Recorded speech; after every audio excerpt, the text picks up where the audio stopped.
مثل سالن بدنسازیه.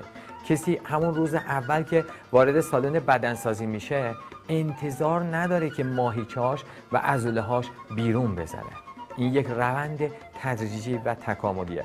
اما هر روز با امید کار میکنه، هر روز وزنه‌ها رو برمی‌داره، تلاش میکنه، اما چیزی رو هنوز به اون مقدار در وجود خودش نمیبینه، اما ادامه میده و ادامه میده. بعد از 1 ماه میبینه که عضله‌هایی رشد کردن که تا حالا ندیده بود.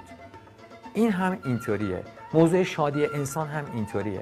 اگر هر روز در طی روز از همین لحظه که شروع میکنید کانون توجه و افکارتون رو بگذارید رو نعمت‌های بیشماری که خداوند بهتون داده و روی داشته هایی که دارید، که من قول میدم که بی نهایت داشته دارید، حتی اگر در بدترین شرایط باشید، اگر هر روز این رو با امید ادامه بدید،